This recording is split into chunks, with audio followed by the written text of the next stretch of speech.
பொதுப்பணித்துறை குடிநீர் கட்டணத்தில் ரூபாய் 4.5 லட்சம் முறைகேடு, 2 ஊழியர்கள் மீது வழக்கு. பொதுப்பணித்துறை குடிநீர் கட்டணத்தில் ரூபாய் 4.5 லட்சம் முறைகேடு செய்த 2 ஊழியர்கள் மீது லஞ்ச ஒழிப்பு போலீசார் வழக்கு பதிவு செய்துள்ளனர். புதுச்சேரி பொதுப்பணித்துறையில் பொது சுகாதார கோட்டத்தில் பல்நோக்கு ஊழியர்களாக பெரியசாமி, ராஜசேகர் ஆகியோர் பணிபுரிந்து வருகின்றனர்.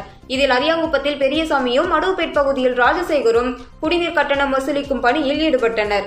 பின்னர் அவர்கள் பொதுமக்களிடம் வசூலித்த குடிநீர் கட்டணம் மற்றும் ரசீது புத்தகத்தை அதிகாரிகளிடம் சமர்ப்பிக்காமல் இருந்தனர். தொடர்ந்து அவர்கள் இருவருக்கும் ரசீது புத்தகத்தை ஒப்படைக்குமாறு அதிகாரிகள் நோட்டீஸ் அனுப்பினர். இதையடுத்து ரசீது புத்தகங்களுடன் ராஜசேகர் ரூபாய் 3,90,000 பெரியசாமி ரூபாய் 38,000 ஒப்படைத்தனர்.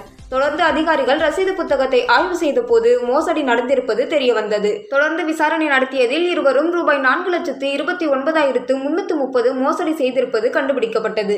இதுகுறித்து பொதுப்பணித்துறை பொது சுகாதார கோட்ட செயற்பொறியாளர் உமாவதி புதுச்சேரி லஞ்ச ஒழிப்பு போலீசாரிடம் புகார் அளித்தார். அதன் பேரில் இன்ஸ்பெக்டர் தனசேகரன் 2 பேர் மீது 4 பிரிவுகளின் கீழ் வழக்கு பதிவு செய்து விசாரணை நடத்தி வருகின்றனர். தீர்மானம்